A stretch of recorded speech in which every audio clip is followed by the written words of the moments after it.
Di tengah terik siang, seorang nenek renta bernama Ibu Ratih berjalan tertatih dengan tongkat kayu di tangannya. Pakaian yang ia kenakan lusuh, berdebu, dan tampak tak pernah diganti selama berhari-hari.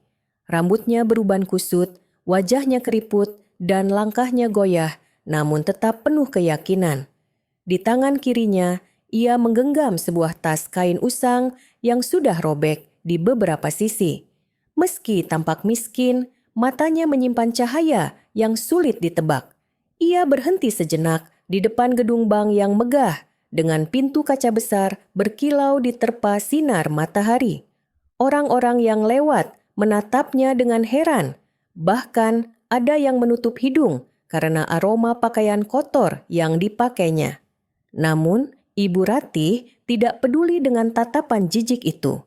Ia hanya menarik napas panjang, menguatkan hati untuk melangkah masuk. Hari itu, ia datang bukan untuk meminta, melainkan untuk sesuatu yang jauh lebih besar. Begitu pintu kaca terbuka otomatis, semua mata di dalam bank menoleh ke arah Ibu Ratih. Beberapa nasabah langsung bergeser menjauh, khawatir wanita tua itu adalah pengemis. Bisik-bisik sinis terdengar di sudut ruangan, seolah kehadirannya adalah sebuah aib. Bank mewah seperti ini bukan tempatnya orang kumuh, kata seorang wanita muda berbisik pada temannya. Namun, bagi Ibu Ratih, semua cibiran itu hanyalah angin lalu. Seorang satpam mendekat dengan wajah kaku, langkahnya mantap seolah siap mengusir. "Ibu, di sini tidak boleh mengemis. Silakan keluar dengan baik-baik," ucapnya ketus. Ibu Ratih hanya diam, menatapnya dengan tatapan teduh yang membuat satpam itu sedikit ragu. Tapi, karena penampilan nenek itu terlalu mencurigakan, ia pun memegang lengannya. Keributan kecil mulai menarik perhatian seluruh nasabah dan karyawan bank. Satpam itu menarik lengan Ibu Ratih, membuat tas kain usangnya hampir terjatuh. Beberapa orang menertawakan pemandangan itu, menganggapnya sebagai hiburan di tengah antrean panjang. "Kasihan, seharusnya dia tidak memalukan diri sendiri begini," ujar seorang pria paruh baya sambil menggelengkan kepala. Namun, Ibu Ratih tetap tenang. Wajahnya tidak menunjukkan perlawanan sedikit pun. Ia hanya menunduk, menjaga harga dirinya tetap utuh meski diperlakukan kasar. Satpam mendorongnya ke arah pintu keluar dengan suara keras. "Kalau ibu tidak pergi sekarang, saya panggil polisi," teriaknya. Beberapa ponsel mengarah, merekam adegan itu untuk bahan olokan di media sosial. Semua orang menyaksikan tanpa satupun yang berusaha menolong. Dengan langkah gontai, Ibu Ratih akhirnya keluar dari bank, meninggalkan kerumunan yang masih tertawa. Tapi, di balik diamnya, ada rahasia besar yang belum mereka ketahui. Di seberang jalan, Ibu Ratih duduk di bangku taman sambil mengatur napasnya yang tersengal. Ia membuka tas kain usang lalu mengeluarkan sebuah map coklat yang sudah kusam. Jemarinya bergetar ketika menyentuh dokumen-dokumen di dalamnya, seakan benda itu jauh lebih berharga dari nyawanya. Senyum kecil tersungging di wajahnya, meski baru saja dipermalukan. Ia tahu kebenaran tidak bisa ditutupi selamanya. Beberapa anak muda yang lewat menertawakan penampilannya, menyebutnya gembel tanpa perasaan. Namun Ibu Ratih hanya menatap mereka dengan tatapan iba, seolah melihat kebodohan dari generasi yang suka meremehkan orang lain. Dalam hati, ia berbisik, "Sebentar lagi dunia akan tahu siapa aku sebenarnya." Angin sore berhembus pelan, membawa serta doa-doa lirih dari bibirnya yang bergetar. Ia percaya Tuhan punya cara sendiri untuk menyingkap kebenaran. Malam harinya, Ibu Ratih pulang ke rumah kayu sederhana di pinggiran kota. Rumah itu tampak rapuh, cat dindingnya mengelupas, dan atapnya bocor di beberapa bagian. Meski sederhana, di dalamnya tersimpan harta berharga berupa dokumen penting. Ia menyalakan lampu minyak kecil, lalu membuka laci tua tempat ia menyimpan sertifikat perusahaan dan surat kepemilikan saham. Semua dokumen itu asli, tercatat atas nama dirinya. Ibu Ratih duduk di kursi reyot, menatap foto almarhum suaminya yang tergantung di dinding. "Aku lelah, tapi aku harus melanjutkan perjuangan kita," bisiknya lirih. Tangannya menggenggam erat kunci brankas bank yang selama ini ia percayakan. Ironisnya, brankas itu justru berada di bank tempat ia diusir siang tadi. Dengan mata berkaca-kaca, ia berjanji pada dirinya sendiri untuk kembali ke sana dengan cara berbeda. Pagi itu, Ibu Ratih kembali berdiri di depan bank yang kemarin mempermalukannya. Pakaian yang ia kenakan masih sama, lusuh dan kotor, agar semua orang melihat dirinya apa adanya. Kali ini, langkahnya jauh lebih mantap. Sorot matanya menyala penuh keyakinan. Orang-orang kembali menatapnya sinis, menganggapnya keras kepala. Namun, ia tidak peduli dengan cemoohan itu. Begitu masuk, suasana kembali gaduh. Satpam yang sama langsung mendekat dengan wajah penuh amarah. "Ibu ini tidak kapok juga?" teriaknya. Ibu Ratih tetap diam, lalu menatap lurus ke arah ruang manajer. "Aku ingin bertemu manajer bank ini," ucapnya tenang. Kata-kata itu membuat satpam kebingungan. Sementara orang-orang menunggu apa yang akan terjadi. Keributan itu akhirnya membuat seorang pria berjas rapi keluar dari ruangannya. Dialah Pak Andi, manajer bank yang dikenal tegas dan berwibawa. Ia menatap ke arah Ibu Ratih dengan rasa ingin tahu. "Ada apa ini? Mengapa ramai sekali?" tanyanya sambil menoleh pada satpam. Satpam buru-buru menjelaskan bahwa Ibu Ratih hanyalah seorang pengemis yang membuat keributan. Namun, sebelum Pak Andi sempat menyuruh satpam mengusirnya lagi, Ibu Ratih membuka tas kainnya. Dengan tenang, ia mengeluarkan map coklat yang sama seperti kemarin. "Sebelum kau mengusirku lagi, lihatlah dokumen ini," katanya lantang. Ruangan mendadak hening, semua mata menatap map coklat yang dipegang oleh nenek renta itu. Rasa penasaran membuat Pak Andi akhirnya mengambilnya. Pak Andi membuka map coklat itu dengan wajah meremehkan, namun ekspresinya berubah seketika.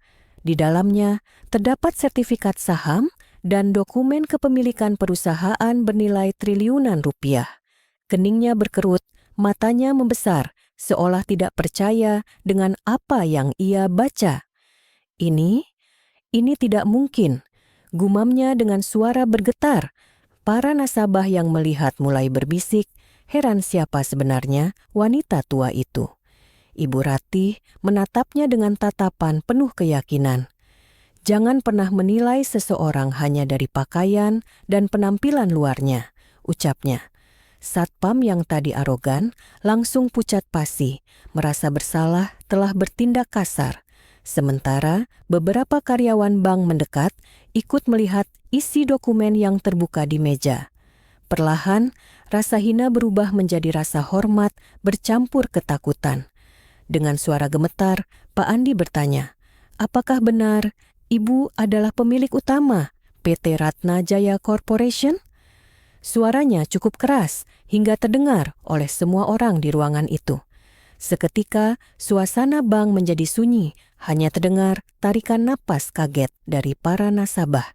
Nama perusahaan itu begitu besar dan berpengaruh di negeri ini, bahkan dikenal di luar negeri.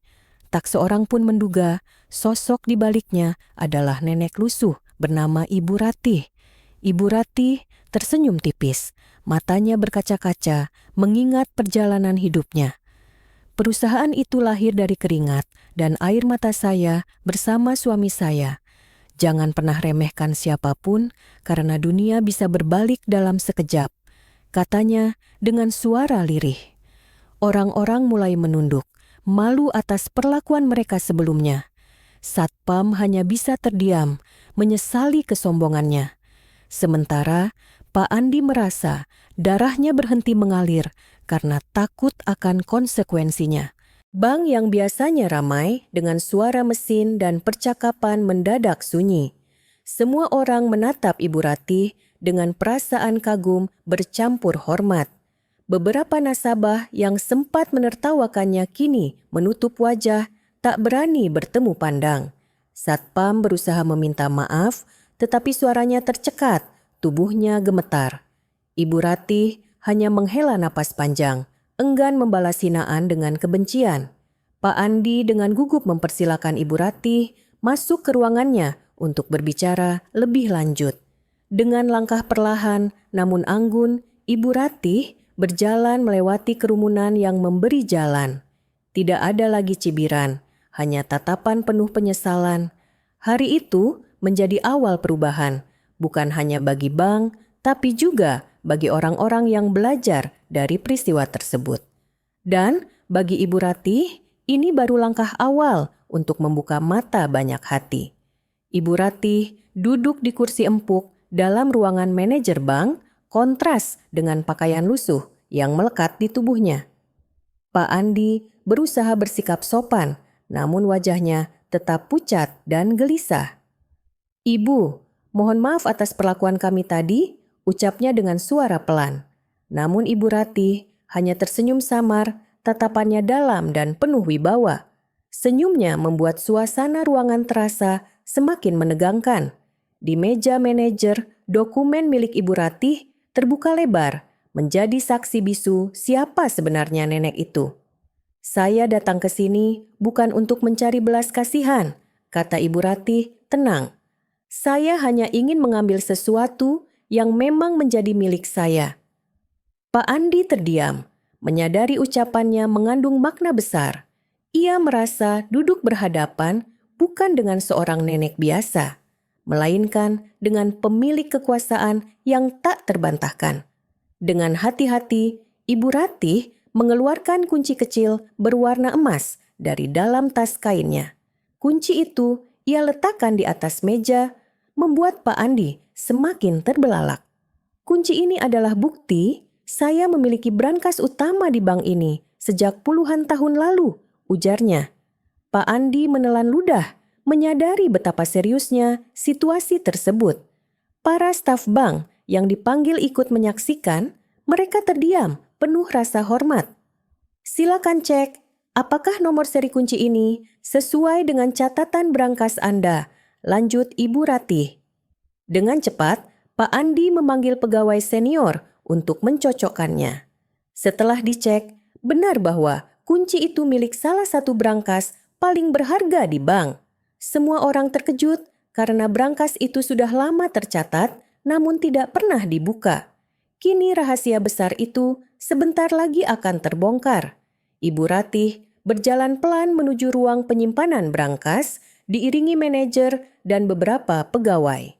Satpam yang kemarin mengusirnya ikut berjalan di belakang, wajahnya menunduk penuh rasa bersalah. Saat kunci emas dimasukkan, terdengar bunyi klik yang berat, menandakan brankas besar itu siap dibuka. Pintu besi perlahan bergeser, memperlihatkan isi di dalamnya. Semua orang menahan napas, penasaran dengan apa yang tersimpan di sana. Di dalam brankas terdapat tumpukan dokumen penting, surat kepemilikan, hingga kontrak saham bernilai fantastis. Ada juga sejumlah perhiasan emas dan berlian yang tersimpan rapi dalam kotak kaca. Semua itu menunjukkan betapa kayanya sosok Ibu Ratih sebenarnya. Beberapa pegawai hanya bisa ternganga, sulit mempercayai kenyataan yang mereka lihat. Ibu Ratih menatap isi brankas itu dengan mata berkaca-kaca, mengenang perjuangan hidupnya. Ibu Ratih mengambil sebuah buku catatan tua yang tersimpan di dalam brankas.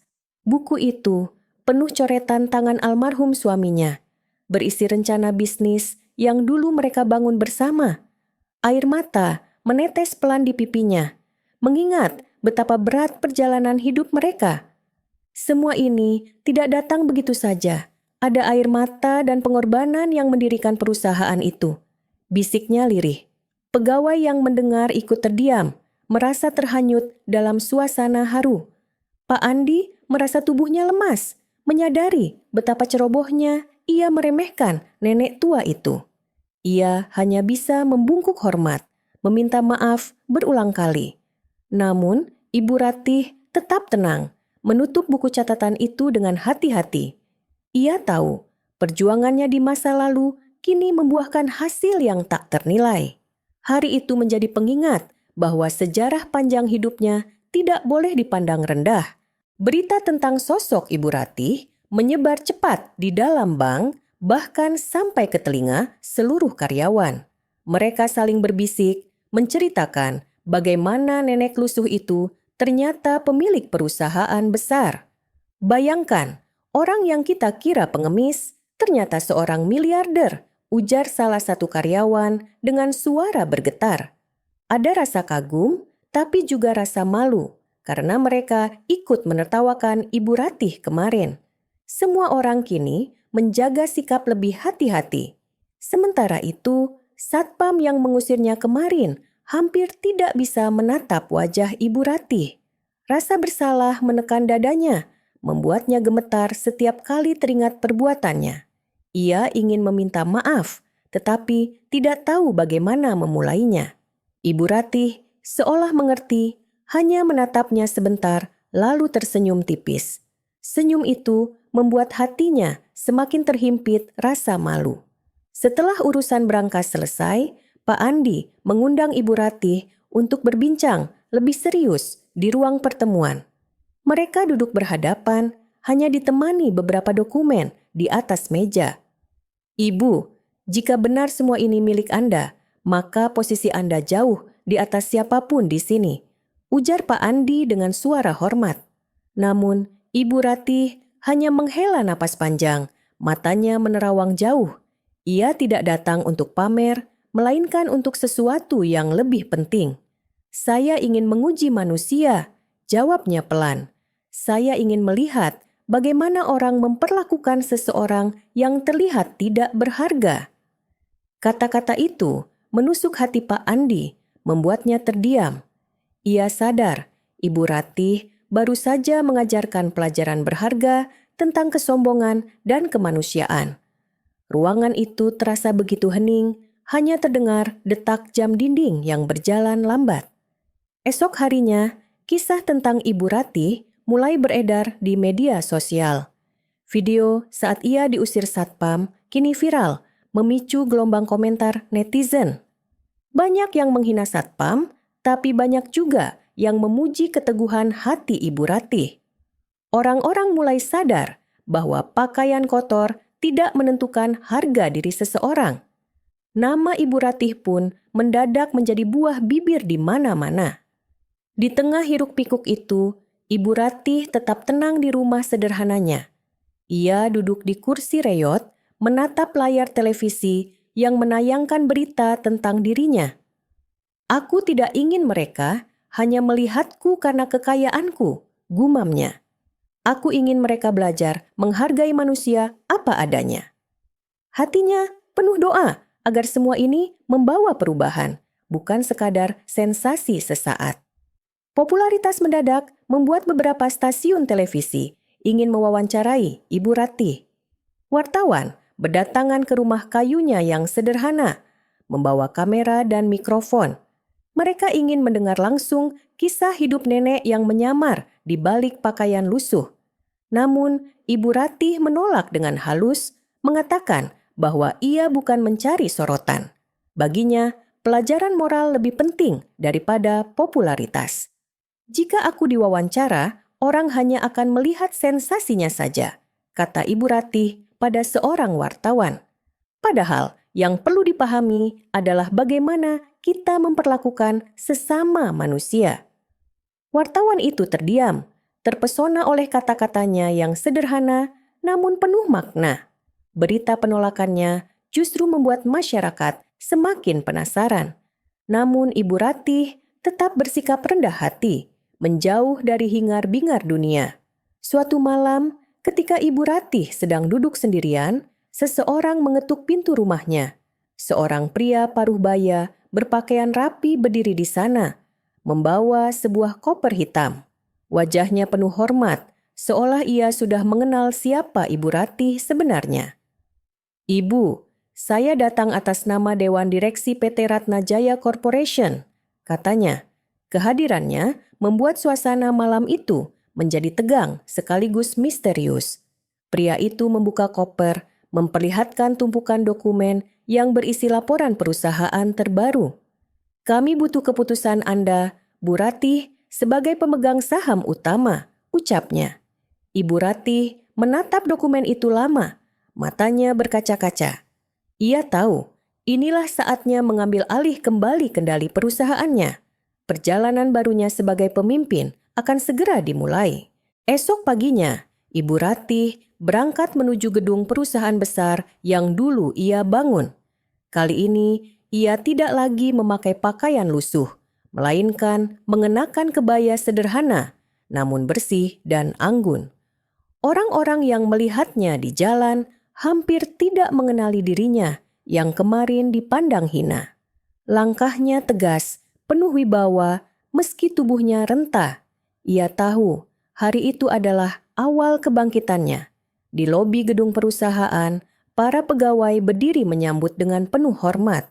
Mereka tahu siapa yang datang, bukan sekadar nenek biasa, melainkan pemilik perusahaan. Mata Ibu Ratih berkaca-kaca. Teringat masa mudanya bersama suaminya membangun semua ini dari nol.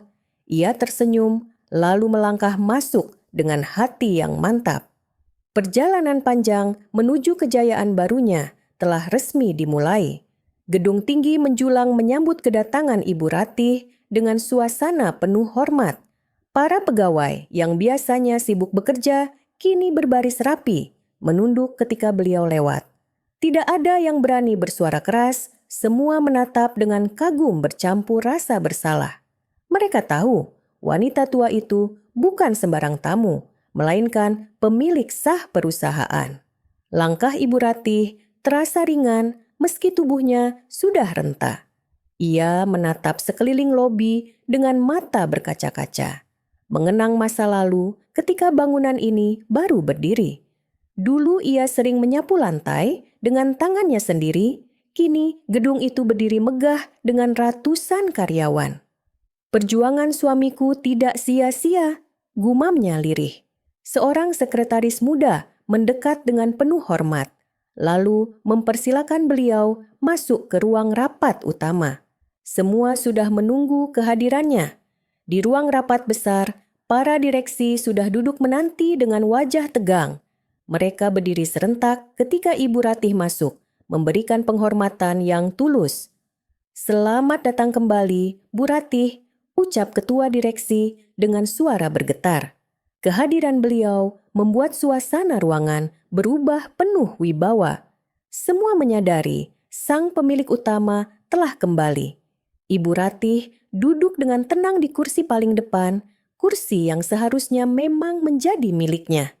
"Saya tidak akan banyak bicara, hanya ingin memastikan perusahaan ini tetap berjalan jujur," katanya tegas. Para direksi mengangguk dengan wajah serius. Mereka tahu di balik kelembutan sosok nenek itu ada jiwa pemimpin yang kuat. Pertemuan itu menjadi titik balik besar bagi perusahaan. Setelah rapat usai, Ibu Ratih berjalan mengelilingi ruangan pameran yang menampilkan sejarah perusahaan. Foto-foto lama terpajang di dinding, menampilkan dirinya dan almarhum suaminya saat masih muda. Matanya berkaca-kaca, mengingat betapa sulitnya masa-masa itu. Mereka dulu memulai dengan hanya modal kecil, berjualan dari pintu ke pintu. Kini, hasil kerja keras itu telah menjadi perusahaan raksasa. Seorang pegawai muda mendekat, bertanya dengan penuh rasa ingin tahu. "Bu, apakah benar perusahaan ini dimulai dari sebuah kios kecil?" Ibu Ratih tersenyum sambil mengangguk. "Ya, semua yang besar dimulai dari yang kecil. Jangan pernah meremehkan awal yang sederhana." Kata-katanya membuat pegawai itu terinspirasi. Kisah perjuangan Ibu Ratih menjadi motivasi bagi banyak orang. Di tengah kesibukan kantor, satpam yang dulu mengusir Ibu Ratih datang dengan wajah pucat. Ia menunduk dalam-dalam, hampir tak berani menatap sang pemilik perusahaan. "Maafkan saya, Bu, saya benar-benar tidak tahu siapa Anda sebenarnya," ucapnya terbata-bata. Suaranya penuh penyesalan, matanya berkaca-kaca, menahan air mata. Ia merasa telah membuat kesalahan terbesar dalam hidupnya. Ibu Ratih menatapnya dengan tenang, lalu tersenyum lembut. "Nak, yang kau lihat kemarin adalah diriku yang sebenarnya. Aku memang seorang nenek tua dengan pakaian lusuh," jawabnya. Satpam itu terkejut, tidak menyangka mendapat jawaban demikian. "Namun, yang harus kau pelajari adalah jangan pernah menghina orang lain karena penampilan." Ucapan itu membuat Satpam semakin malu, sekaligus merasa mendapat pelajaran berharga. Kabar kembalinya, Ibu Ratih sebagai pemilik perusahaan akhirnya diumumkan secara resmi ke publik. Media massa berlomba-lomba memberitakan kisahnya yang penuh inspirasi. Dari nenek kumuh menjadi CEO raksasa, begitu bunyi salah satu tajuk berita. Kisah itu langsung menyebar ke seluruh negeri, membuat banyak orang terharu. Sosok Ibu Ratih menjadi simbol kesederhanaan dan kebijaksanaan. Namun, tidak semua orang menyambut dengan sukacita. Beberapa pihak merasa terancam dengan kembalinya beliau ke perusahaan. Ada direksi yang selama ini menikmati keuntungan diam-diam, takut kedok mereka terbongkar. Mereka mulai merencanakan sesuatu di balik layar. Ibu Ratih tidak sadar bahwa di balik hormat yang diberikan ada juga iri dan dengki yang tumbuh. Setiap kali Ibu Ratih berkunjung ke perusahaan, suasana berubah hangat. Para karyawan menyapanya dengan tulus, bahkan ada yang menangis terharu melihat ketegarannya. Ia selalu menyempatkan diri untuk berbicara dengan para pegawai kecil. "Kalian adalah tulang punggung perusahaan ini," ucapnya sambil menggenggam tangan seorang cleaning service. Kata-katanya membuat semua merasa dihargai. Tidak seperti kebanyakan pemimpin yang hanya duduk di balik meja, Ibu Ratih benar-benar turun langsung.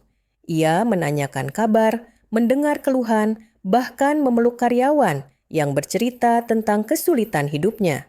Kehadirannya membawa suasana keluarga di tengah gedung megah itu. Karyawan merasa memiliki sosok ibu yang bijaksana, dan itulah yang membuat mereka semakin mencintai perusahaan. Sementara itu, beberapa direksi yang merasa terancam mulai berkumpul diam-diam. Mereka berdiskusi di sebuah restoran mewah jauh dari mata publik. "Kalau nenek itu terus ikut campur, rahasia kita bisa terbongkar," kata salah satu dari mereka. Mereka sepakat bahwa Ibu Ratih terlalu berbahaya bagi kepentingan pribadi mereka. Sebuah rencana busuk pun mulai disusun. Namun, mereka tidak sadar bahwa kebaikan selalu lebih kuat daripada kelicikan. Ibu Ratih yang sederhana ternyata memiliki banyak orang setia di sekitarnya. Beberapa karyawan yang mendengar bisik-bisik itu diam-diam memberi peringatan. "Bu, hati-hati, ada yang tidak suka dengan kehadiran ibu," kata seorang pegawai dengan wajah khawatir.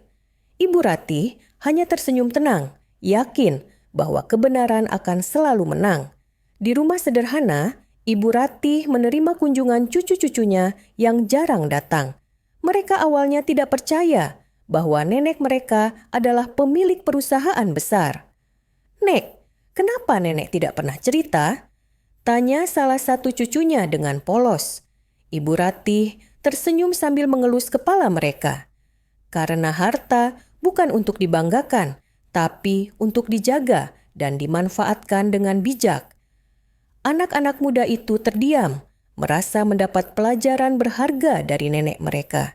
Bagi mereka, Ibu Ratih bukan sekadar nenek, melainkan sosok panutan sejati. Malam itu, rumah kayu sederhana terasa hangat dengan tawa cucu-cucu yang berlarian.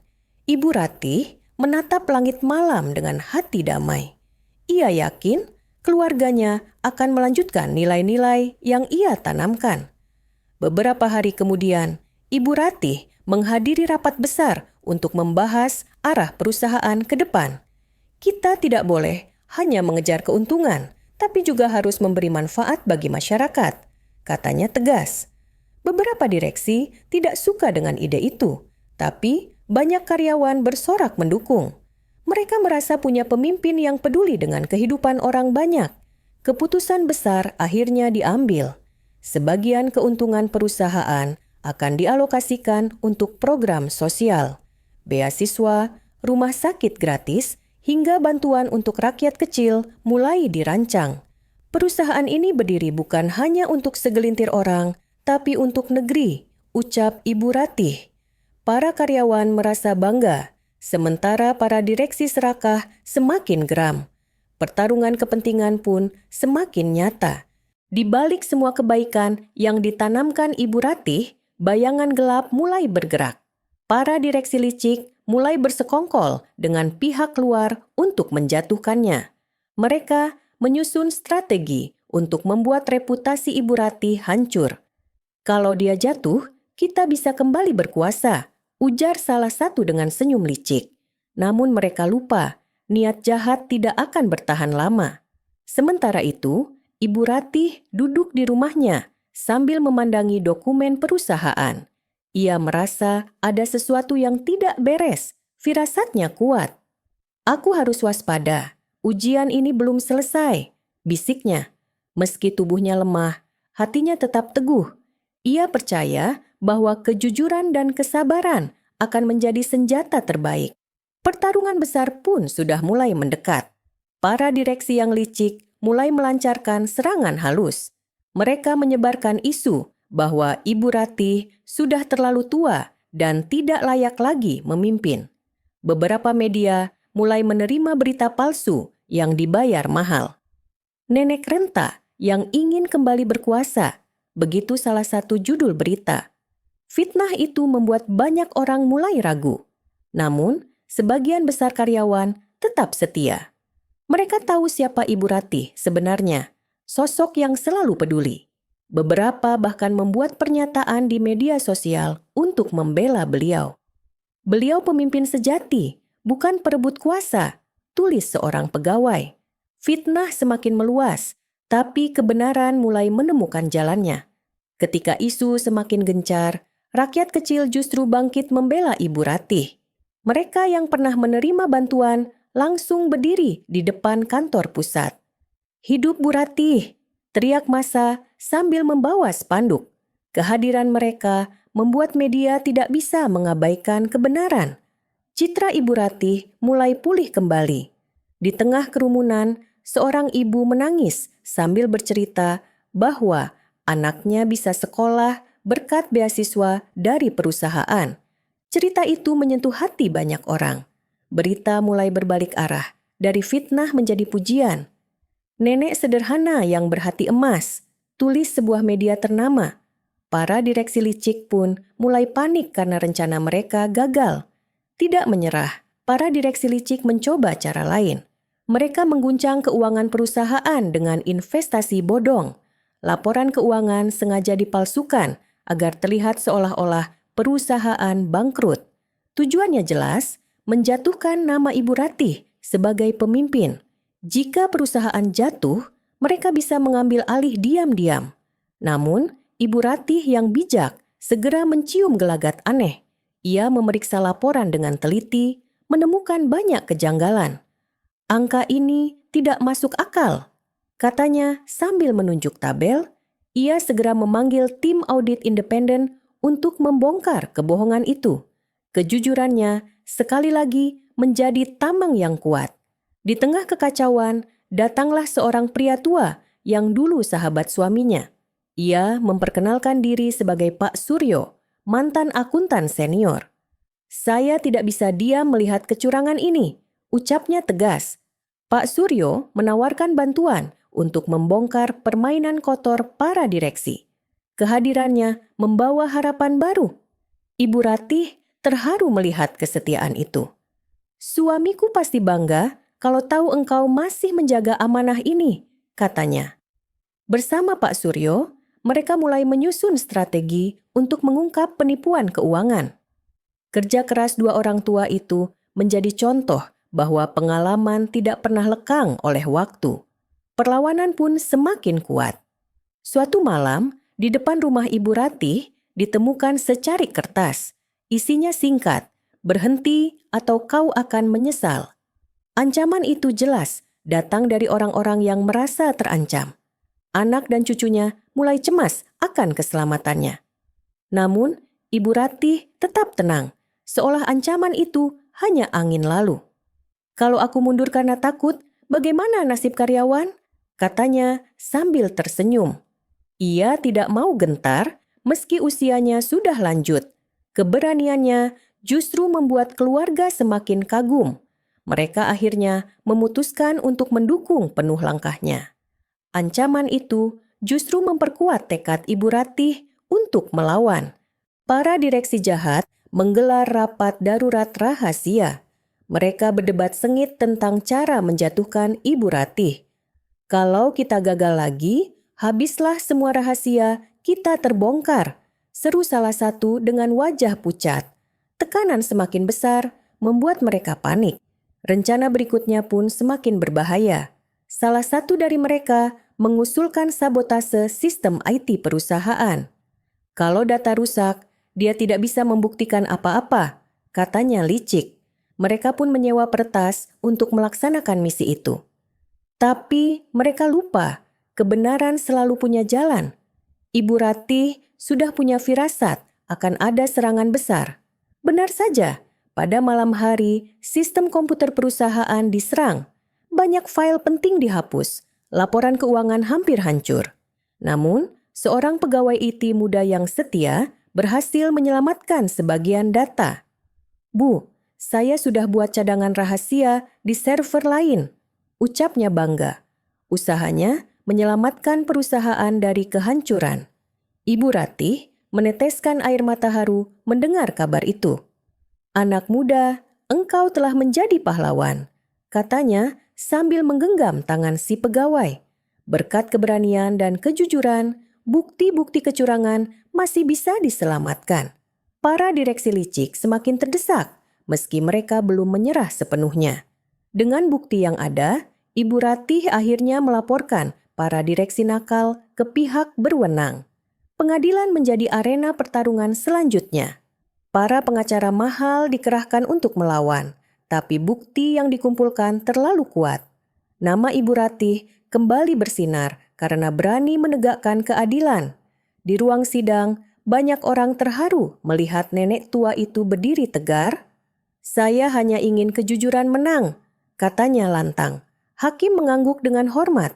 Sidang berlangsung panas, tapi masyarakat luas mendukung beliau.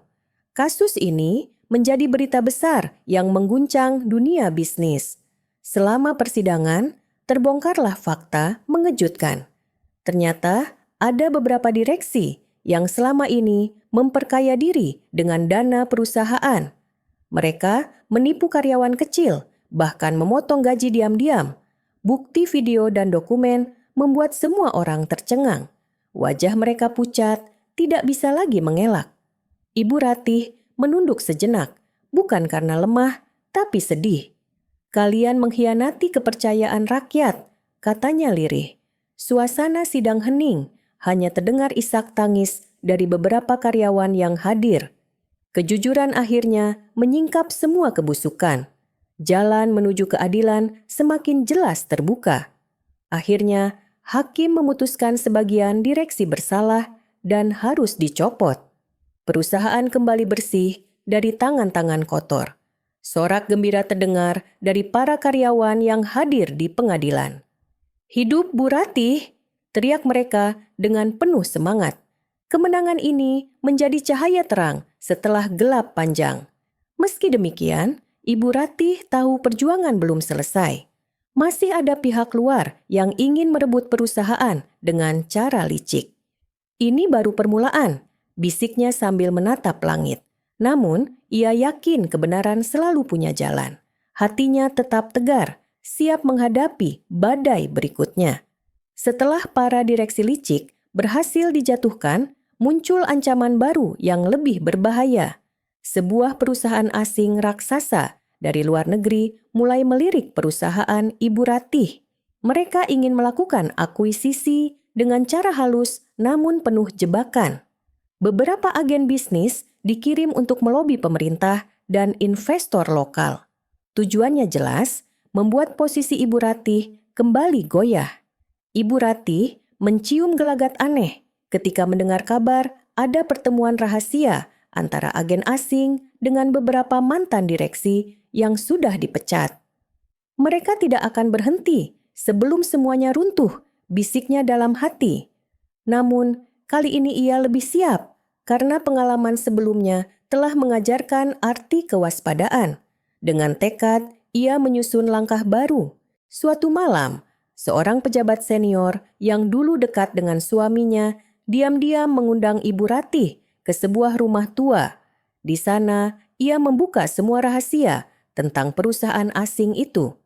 Mereka sudah membeli sebagian saham minoritas melalui pihak ketiga, katanya pelan. Berita itu membuat Ibu Ratih terkejut. Namun, alih-alih panik, ia menanggapinya dengan tenang. Kalau begitu, kita harus melawan dengan cara cerdas, bukan dengan amarah, jawabnya. Pejabat itu mengangguk, lalu menyerahkan berkas penting sebagai bukti. Pertemuan itu menjadi titik awal strategi baru yang lebih besar. Ibu Ratih sadar lawannya kali ini jauh lebih kuat. Kabar ancaman akuisisi mulai menyebar. Para investor lokal yang dulu pernah dibantu oleh perusahaan merasa khawatir.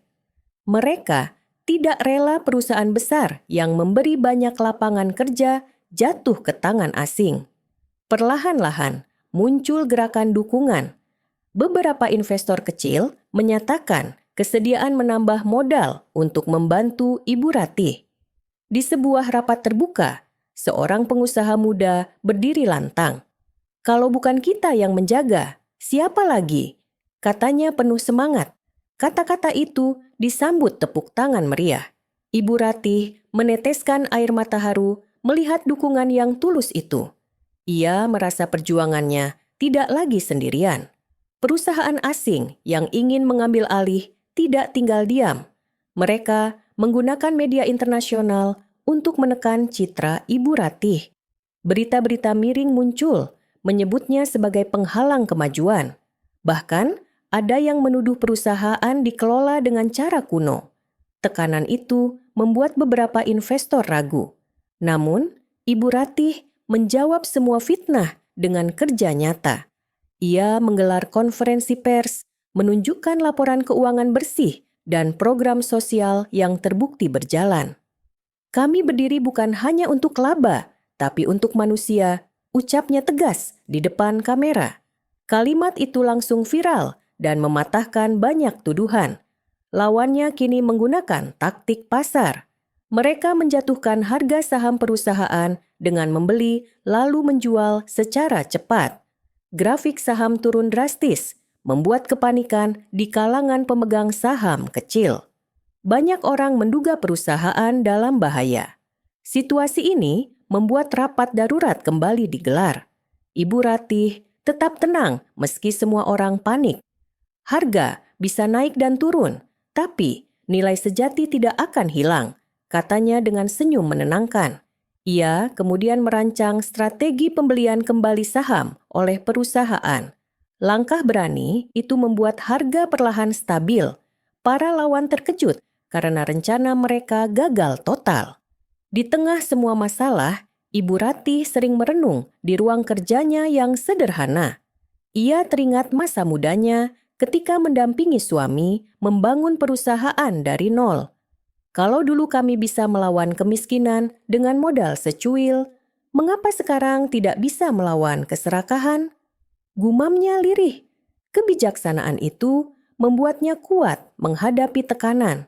Ia tidak pernah berbicara dengan nada tinggi, bahkan kepada lawannya. Sikapnya justru membuat banyak orang semakin hormat. Seorang pemimpin tidak perlu berteriak untuk didengar, cukup dengan ketulusan. Katanya suatu hari kepada cucunya yang sering menemaninya bekerja. Suatu siang, agen perusahaan asing datang menemuinya dengan membawa tawaran besar. Mereka menawarkan uang dalam jumlah luar biasa, lebih dari cukup untuk membuat siapapun tergoda. Dengan ini, ibu bisa menikmati masa tua tanpa beban, kata mereka dengan senyum manis. Namun, Ibu Ratih hanya tersenyum tipis. Uang bukan segalanya, dan saya tidak menjual masa depan anak-anak bangsa, jawabnya tegas. Para agen itu kaget, tidak menyangka nenek tua berpakaian sederhana itu begitu kuat menolak. Penawaran licik itu pun gagal. Namun, penolakan itu membuat lawan semakin marah dan berencana menggunakan cara lebih keras. Setelah penawaran ditolak, muncul gelombang ancaman baru. Pesan-pesan misterius masuk ke ponsel karyawan, berisi peringatan agar mereka berhenti mendukung Ibu Ratih. Beberapa bahkan menerima ancaman fisik. Suasana di perusahaan menjadi tegang. Ketakutan mulai menyebar perlahan. Namun, Ibu Ratih segera mengumpulkan semua karyawan. Dengan suara lembut, ia berkata, "Kalau kalian merasa takut, saya tidak akan memaksa. Tapi ingatlah, yang kita perjuangkan adalah kebenaran." Kata-kata itu membuat banyak karyawan terharu. Alih-alih mundur, justru semakin banyak yang bersumpah untuk setia mendampinginya. Di tengah situasi genting, datanglah bantuan tak terduga. Seorang konglomerat nasional yang dulu pernah menjadi saingan suami Ibu Ratih, kini menawarkan dukungan. "Saya dulu menganggap suamimu pesaing, tapi ternyata dia pejuang sejati. Kini aku ingin menebus kesalahan," katanya dengan tulus. Bantuan modal besar langsung dikucurkan, membuat perusahaan kembali kuat. Para lawan semakin kesulitan karena strategi mereka dipatahkan satu persatu. Ibu Ratih menerima bantuan itu dengan penuh syukur sambil berucap, "Tuhan selalu kirimkan pertolongan di saat yang tepat." Harapan kembali menyala di mata semua orang. Meski banyak kemenangan kecil telah diraih, Ibu Ratih tahu pertempuran ini belum berakhir. Lawannya masih punya banyak cara, bahkan mungkin lebih berbahaya dari sebelumnya. "Ini bukan sekadar soal bisnis, ini soal harga diri bangsa," katanya pada rapat besar.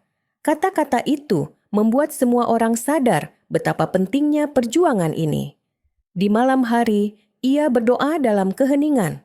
"Ya Tuhan, beri aku kekuatan untuk menjaga amanah ini," bisiknya lirih. Meski tubuhnya sudah renta, semangatnya tetap menyala.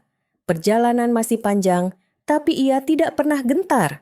Sebuah babak baru akan segera dimulai, babak yang lebih keras dan penuh tantangan. Malam itu, Ibu Ratih duduk di kursi tuanya sambil memandang langit yang penuh bintang. Pikirannya gelisah karena ancaman masih terus menghantui. Di tangannya, ia menggenggam foto mendiang suaminya yang dulu berjuang bersama membangun perusahaan dari nol. "Andai kau ada di sini, mungkin aku tidak akan merasa seberat ini," bisiknya. Namun, air matanya segera ia hapus. Ia tahu suaminya ingin melihat dirinya tetap kuat. "Aku harus melanjutkan janji kita menjaga perusahaan ini untuk anak bangsa," gumamnya. Hatinya semakin mantap, meski tubuhnya terasa semakin lemah dimakan usia. Esok harinya, kabar mengejutkan datang. Salah satu orang kepercayaannya ternyata tergoda oleh uang dari pihak asing. Ia membocorkan strategi rahasia perusahaan kepada musuh. Ibu Ratih terpukul mendengar itu. Namun, ia tidak marah. "Setiap manusia bisa tergoda, tapi aku percaya kebenaran akan menang," katanya pelan. Pengkhianatan itu sempat membuat kepercayaan karyawan lain goyah. Namun, Ibu Ratih justru menenangkan mereka. "Jangan salahkan satu orang, fokuslah pada apa yang harus kita jaga," ujarnya. Kebijaksanaan itu membuat semua orang kembali tenang dan sadar bahwa kesetiaan diuji justru di masa sulit. Musuh kini semakin gencar menyerang. Mereka mengirim laporan palsu ke pemerintah, menuduh perusahaan Ibu Ratih melakukan pelanggaran lingkungan. Media ramai memberitakan hal itu. Banyak pihak mulai meragukan integritas perusahaan. Tekanan datang dari segala arah, seolah-olah dinding besar sedang meruntuhkan benteng kecil. Namun, Ibu Ratih tidak tinggal diam. Ia mengundang wartawan untuk melihat langsung proyek hijau yang dikelolanya. Ribuan pohon ditanam, sungai dibersihkan, dan program lingkungan berjalan nyata. Wartawan pun menulis kebenaran, membalikkan opini publik. Serangan itu kembali gagal, dan nama Ibu Ratih malah semakin harum. Di tengah kesibukan, cucu kecilnya yang baru berusia 10 tahun menghampirinya. "Nenek, kenapa orang jahat selalu ingin mengganggu kita?" tanyanya polos. Ibu Ratih tersenyum lembut sambil mengusap kepala cucunya. "Karena dunia selalu menguji orang yang menjaga kebaikan. Tapi jangan takut, yang baik akan selalu menang." Kata-kata itu menjadi penghiburan besar bagi Ibu Ratih. Ia merasa perjuangannya bukan hanya untuk perusahaan, tapi juga untuk masa depan cucunya. Malam itu, ia berjanji dalam hati, apapun yang terjadi, ia akan berdiri sampai akhir demi generasi yang akan datang. Musuh yang putus asa akhirnya menggunakan cara paling kotor. Mereka menyewa preman untuk menebar ketakutan. Beberapa gudang perusahaan disabotase dan karyawan diancam. Situasi menjadi sangat mencekam. Banyak yang menyarankan agar Ibu Ratih menyerah demi keselamatan semua orang. Namun, ia berdiri dengan penuh wibawa. "Kalau kita mundur, mereka akan semakin berani. Kalau kita bertahan, kebenaran akan melindungi kita," katanya lantang di depan ratusan karyawan. Semangatnya membuat semua orang berani melawan. Untuk pertama kalinya, musuh mulai goyah karena melihat kekompakan itu. Sebuah pertemuan besar digelar oleh pemerintah untuk menentukan nasib perusahaan. Semua pihak hadir, termasuk agen asing, investor lokal, pejabat, dan media. Ruangan itu penuh ketegangan. Semua mata tertuju pada sosok nenek tua dengan pakaian sederhana yang duduk tenang di depan. Agen asing mencoba mendominasi pembicaraan. Mereka membawa data, grafik, dan janji palsu untuk meyakinkan semua orang. Namun, ketika tiba giliran Ibu Ratih, ia hanya berdiri dengan selembar kertas lusuh. "Inilah bukti kerja kami, bukan angka di layar, tapi kehidupan nyata yang telah kami bangun," ucapnya lantang. Di tengah suasana panas, salah seorang pejabat senior akhirnya membuka suara.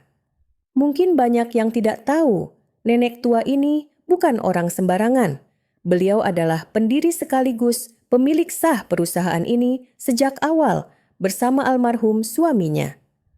Ruangan mendadak sunyi. Semua orang terkejut mendengar pengakuan itu. Ibu Ratih menunduk pelan lalu berkata, "Aku tidak pernah butuh pengakuan. Aku hanya ingin menjaga warisan ini tetap hidup." Air matanya menetes, membuat suasana rapat berubah haru. Banyak orang yang tadinya meremehkan, kini menatapnya dengan hormat yang dalam. Berita tentang siapa sebenarnya Ibu Ratih menyebar cepat ke publik. Rakyat banyak yang mendukungnya, bahkan turun ke jalan memberi dukungan moral. Tekanan besar berbalik ke pihak asing. Pemerintah pun akhirnya menolak akuisisi. Semua fitnah terbongkar dan para pengkhianat ditangkap karena bukti kuat yang terungkap. Musuh-musuh yang dulu merasa kuat kini berjatuhan satu persatu. Harga saham perusahaan kembali naik tajam. Investor lokal berbondong-bondong menanam modal lagi. Perusahaan yang hampir runtuh kini bangkit lebih kokoh dari sebelumnya. Semua itu berkat kesabaran seorang nenek sederhana. Kisah perjuangan Ibu Ratih menjadi berita internasional. Banyak media asing yang dulu menjelekkan kini berbalik memuji. Mereka menyebutnya sebagai simbol keteguhan hati dan kepemimpinan sejati. Undangan untuk berbicara di forum internasional pun berdatangan. Namun, Ibu Ratih menolak dengan rendah hati. "Aku bukan mencari panggung, aku hanya ingin melihat rakyatku tersenyum," katanya kepada wartawan. Meski begitu, dunia tetap menaruh hormat padanya. Ia membuktikan bahwa pemimpin sejati bukan dilihat dari pakaian mewah atau usia muda, melainkan dari keberanian dan hati yang tulus. Hari berganti hari, perusahaan berjalan stabil dan semakin maju. Ibu Ratih kini lebih banyak menghabiskan waktunya bersama cucu-cucu.